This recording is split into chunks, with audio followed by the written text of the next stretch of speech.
I love like herbs. I've like fallen down that rabbit hole. I love canning, y'all. I love it, I love it. I just feel like, if I met you in real life that we would be friends. I can't do that. Hey, have you ever considered quail? And I hadn't. Hey y'all, it's Cassandra, and I am coming to you unplanned. I am putting on my coat because I'm gonna slip out back real quick and collect some leaves so that I already have them in a container, because I plan on burying some of my kitchen scraps just to add some nutrients to the soil during the winter months. But we are in between that time from Christmas to New Year's. And by the way, I hope that your Christmas this year that it went well in whatever way that you celebrated and just made the best of the circumstances that we are all in. But we're in that time of year between Christmas and New Year's where the question kind of starts to pop up of, what are your New Year's resolutions? So in my 20s, I actually did New Year's resolutions, and I would type them up and I would have 10 different categories with projected dates and all of that. So one thing about me is that I am a recovering type A personality. And I would say that early in my 20s, between my career and being in school and the person that I just kind of was then, which definitely served me, having those kind of resolutions and like hard and fast, like calculating everything out, made a lot of sense for me, and I needed that high structure then. But where I am now in my early 30s, it's not that way. And instead of thinking of it in terms of resolutions, what I now really appreciate is thinking about goal setting. And for me, January 1st is quite honestly an arbitrary date. But while I think it's good to kind of have that structure, truly each and every day is an opportunity for us to reflect on what's going well or not in our lives. And so the process of goal setting for me and making plans to improve components of my life or to start new things is something that I work with like constantly. So I don't need January 1st to kind of be that kick in the pants for me. It can literally happen, and it does for me very often, periodically. So I try to evaluate and set new goals every 3 months or 6 months, or when something that I planned on or wanted doesn't work out. But I've learned that actually setting goals and saving or creating space for life's events has, for me, and I'm only speaking from my experience, but for me it's much more of a motivator, because one of the things that I realized after going through the whole resolution thing, which just seems so stark, and you can easily become, or at least I did, disappointed if I didn't meet a goal by an arbitrary deadline that I had set for myself, without having all of the facts or without allowing life's events to happen, in many cases things that were unplanned and unforeseen.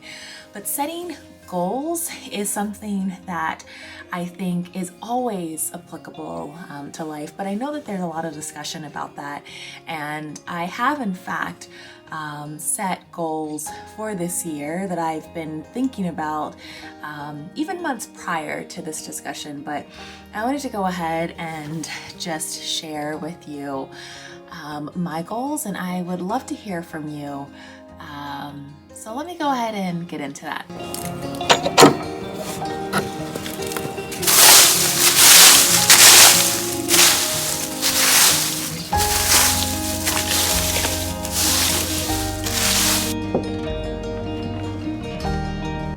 All right, y'all, so I actually made myself some raspberry tea, and I'm not ready to tuck inside of the house just yet.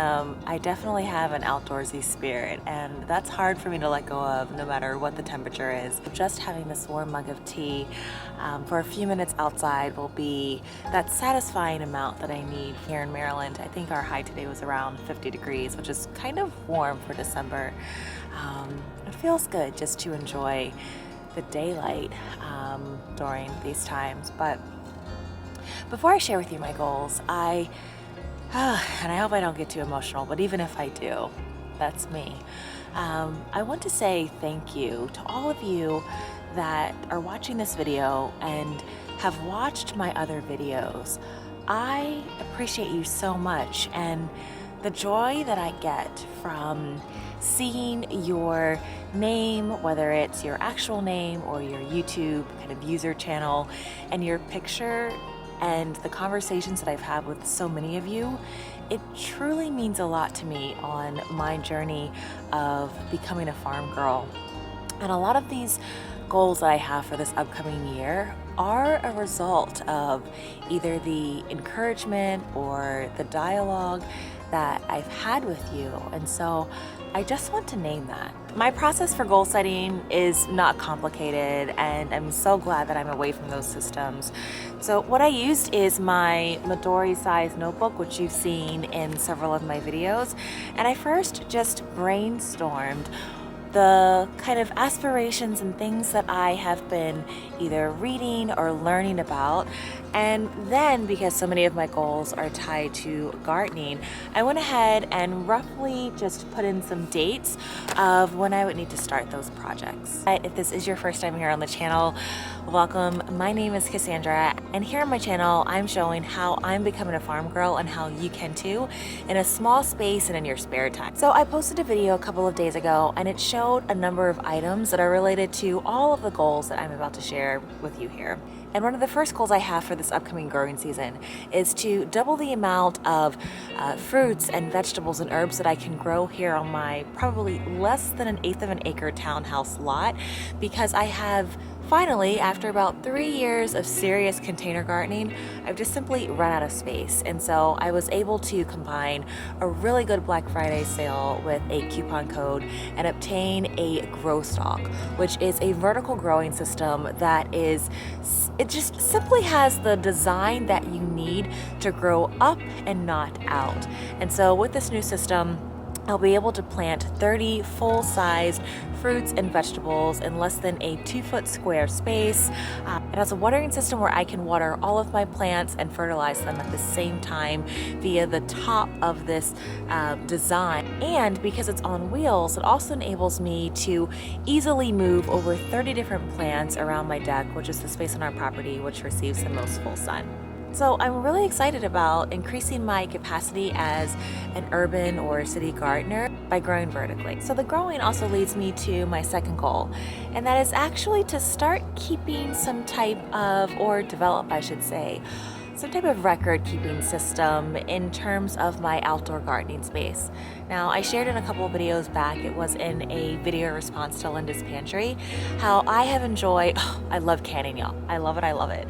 And I have a very simple canning system that I've used for probably almost the past 2 years. And it's been great in terms of me knowing what I need to can, how much of it I need to can of a certain item, and making sure that I'm rotating through my system. I absolutely love it. And so I want to apply a similar system to what I am growing and when and what works, and just all of the things that I think I'm going to remember in terms of just my working memory, but that isn't too realistic. And so I want to come up with something that I'll design and certainly share with you that I think is manageable for people like me that are still working full time and have other responsibilities outside of their homestead, but certainly have this heart and passion for this lifestyle. And so I think that's really important. And I don't think that keeping track of the poundage of what I'm harvesting, or perhaps what were my wins and failures, was something critical in last year or previous years, because I think when you initially embrace this lifestyle, you just need to do that, and it's not about having these numbers where you fall into a comparison game. But I do think that moving forward, as I think about moving to our forever property, probably in the next 4 years, that it is critical for me to develop a habit of really critiquing and monitoring what my homestead is doing, what's working well and what's not, and just having this historical record of how my property is doing. So for my third goal, I'm going to be a bit ambitious. And this past summer, oh my goodness. So at the beginning of growing season, I knew that I needed to, from previous years, build some type of structure with netting so that the birds and the squirrels just wouldn't ravish my garden, specifically my tomatoes. And the makeshift structure that I made with just netting, bird netting, and PVC pipe worked wonderful, and I was able to actually enjoy a number of fruits and vegetables that I've grown in the past, but you know, just the squirrels and everything else kind of got to it.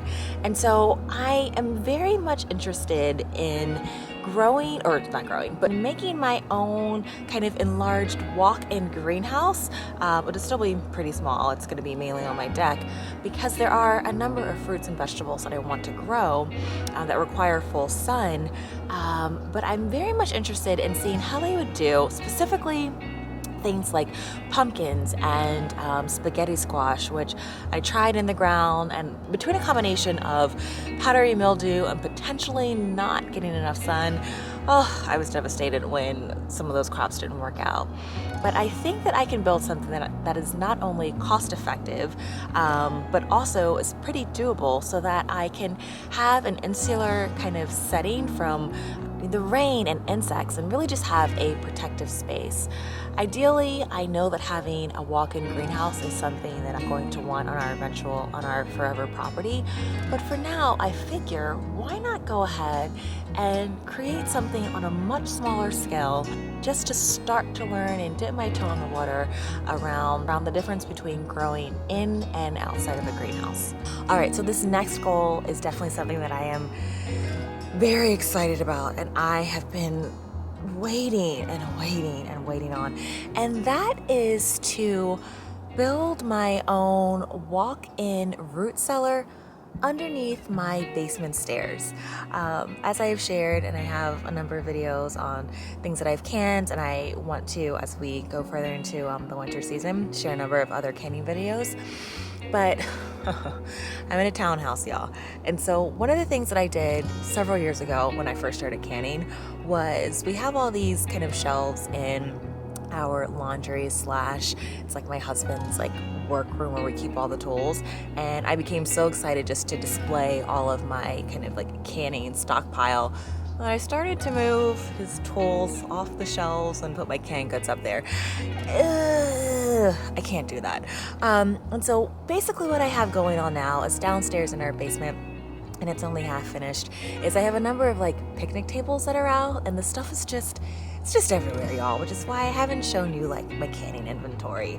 But what I would just love to do, because half of our basement actually is underground, is create a space underneath our steps where I have our stockpile kind of inventory of all of my canned foods, which I probably have around 270-ish kind of jars.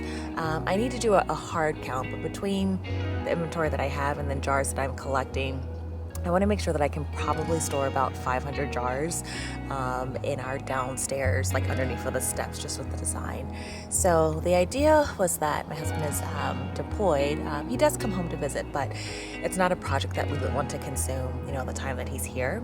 And then my dad and I were going to build that this summer, but COVID. But I am hoping that this summer either he'll be able to come up, my folks are in Florida, I'm here in Maryland, or I'll be able to. It's not a job that I can do like by myself, even though I'm getting really interested in like learning how to build things. And I have done that on a small scale, but I am excited about having a root cellar just so I can have a proper storage space, and eventually I will have a root cellar, but just to have a space dedicated to our long-term food storage. All right, y'all, so we had to come back in because it was getting cold. My tea had cooled off and my fingertips were starting to freeze, but it was definitely nice being outside. So I'm not sure what number we're on, but my next goal is around kitchen organization, and it's not for the reasons you think. As I said, I definitely am a recovering kind of type A person. So I used to be I mean, just highly, highly organized and tidy in all those things. And there's certainly nothing wrong with that, but I definitely have found the balance between type A and B and all of that. And so I say all that actually to say that one of the things that I've realized as I have embraced this lifestyle is, well, so A, the videos that I am able to push out and share with you are actually my real life, but they in no way reflect all of the different projects that I'm just naturally doing. I can't kind of, edit all of those videos to push out. But let me tell you what the reality kind of looks like. So I love like herbs. I've like fallen down that rabbit hole. And so I now have probably about, if you've seen some of my grocery hauls, I probably have 35 or 40 jars between pint and quart size just of bulk herbs that I use that are in my kitchen. And a couple of years ago, y'all, I was not doing this. And so now trying to think about where you store them and where they need to be, it just takes up extra space, or I'm just learning how to shift and design and how I need my kitchen to function for me. I'm also building up my cast iron collection. I love cast iron just so much. But I have a combination of regular cast iron and enamel cast iron. And then I'm also thinking about I also love moving all of my kitchen items, well, the majority of them, into kind of bulk items, right? So I will have my working kitchen is upstairs, and then my inventory is downstairs. And then I'm also doing things I keep lots of ferments, which I wasn't into, just 5 years ago, and now I heavily am. And so it's been very interesting in terms of how I think about organization. I just actually added, you can see a little bit of it here, this cork board that allows me just to have the tools that I use on a frequent basis just out so I can see them, because I do a lot of from scratch cooking. So I really want to think about in my townhouse space, and I think my kitchen, townhouse or not, is a pretty good size, but I really want to put some more planning and thoughtfulness around where things kind of need to go and how I need to switch things up, just so I am not overwhelmed by my own pure joy, really, of everything that I have going on. But it is a lot, and I feel it's not quite there yet, so I want to work on that as well. All right, so my next goal is quite honestly the one that I am the most excited about, and I'm usually not the kind of person who shares things with people until it actually happens. But as I've said, it's been something very interesting as I've been here on YouTube, and I really do appreciate all of you on the other side of this camera. And I don't think of you, and I've never said that I don't use this term with the people that are here in our community. I don't use the term subscribers. It's not that I don't like the term, it just seems very technical, right? And I just feel like if I met you in real life that we would be friends, right? Because aside from a very supportive and loving husband and my family, for these past couple of years, I don't have anyone else that I can kind of geek out and get excited about with my canned goods, or the fact that I'm really excited that I got a vertical grow stock, or the crochet shawl that I just picked up. And kind of hearing your comments and your excitement too, I just feel heard and seen, and I appreciate that from you. Anyways, I say all that to say that I had premiered a video when I was live, and a friend here that I met through the channel, even before that premiere, we were talking back and forth in the chat, and she had shared with me, well, hold on, let me back up. So one of the things, I'm in a townhouse, and I'm right smack in the middle of Maryland in Howard County, and so we have these HOAs, and so I just, oh goodness, I thought that I would have to put my dream of being able to have chickens on the back burner until we moved, to our next property. But it's just such a pivotal kind of it's your beginner skill in terms of raising poultry, and I thought, man, I won't be able to get into that for a while. But she had shared with me, she said, hey, have you ever considered quail? And I hadn't. And, that's why I'm so glad that it's a conversation here, because you would think that of all of the books that I'm reading and the channels that I follow and the podcasts that I'm listening to, that thought would have occurred to me, but it hadn't. But I am so thankful that recommendation was shared. And for the past 3 months, at least for my personal kind of YouTube subscriptions, I am virtually only watching content that is around raising quail, and I definitely am going with Caternix quail, not the bob white, but just learning all that I can, because I am so excited about my journey towards self-sufficiency and being able to produce my own eggs and potentially meat here on our property is so exciting. So I am excited that I will be raising a small flock of quail this spring or summer. And just in case you're curious, I am giving my combo cooker a good soak, and this is my sourdough starter here in the background. I actually need to probably go ahead and feed her in the next couple of hours here. I'm going to be making some more sourdough just to slice and freeze here in the next couple of days. But okay, so now I'm going to go ahead and move to some tactical kind of goals that I have for the year. And so my next goal is to, as I said, we are planning on moving to our kind of forever homestead property in the next 4 years or so. And so one of the things that I want to start now, because it can be an overwhelming process, is to start reading a number of books around home renovations, and thinking and looking for different design ideas, and not only pinning them, but even going out and driving to some of these locations and reading about these towns and cities that I haven't lived in before, because it is very important where we eventually will build our homestead. And so I think starting that work and doing research and I am a person who just loves to kind of absorb all that information so that I can make a confident move when that time is ready. It starts now. And so I really want to think about and put intention around our design space, and we are not afraid of purchasing a fixer-upper kind of property as long as it has the acreage that we want on it. But certainly that's not the background that my husband and I are coming from. And so one of the things we've talked about, even in terms of short-term goals over the next couple of years, is taking carpentry, classes together, and just really getting into the minutia of what our lifestyle moving forward really looks like. So that's another goal that I have, is to start this kind of archive, and I see me doing that partially online just because that's kind of easy, and then also maybe I also like to have just like tangible physical kind of printouts of stuff, and so I'll probably go ahead and do that too, in terms of just putting together like a binder and organization system. Maybe it's even like thoughts or pictures of different things that I really like. All right, so don't mind the books on my counter. I was just using them to prop you up. In reality, if you could see how I am shoestringing things behind the scenes.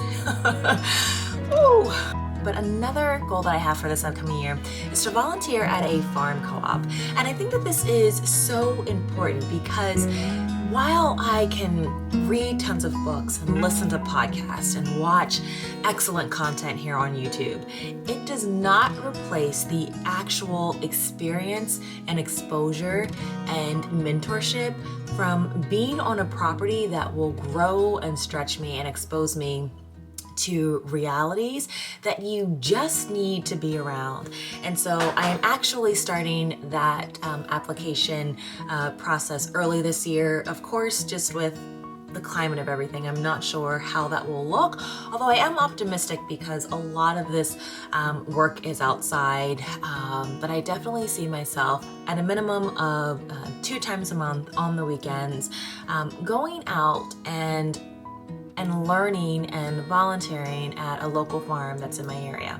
So one of the things that it's been really cool for me to participate in are virtual workshops and seminars about farming and gardening. And in particular, I was able to attend a number of workshops by Soulfire Farms, and I am such a fan of Leah Penniman, and I just loved being able to interact, even if it was just from my office, with a number of other gardeners and plug into a gardening community. And during these virtual workshops, you can do something that's called breakout rooms. And so one of the things that Soulfire Farms, their kind of gardening series, would do is they would teach you content in like bursts of like 10 to 15 minutes, and then they would put you in breakout rooms with a smaller group of folks, no more than like 4 to 5 people, and they would give you a scenario in which you kind of problem solve with the people like in your small group, and then they would bring you back into the large group and you would share out like how you were able to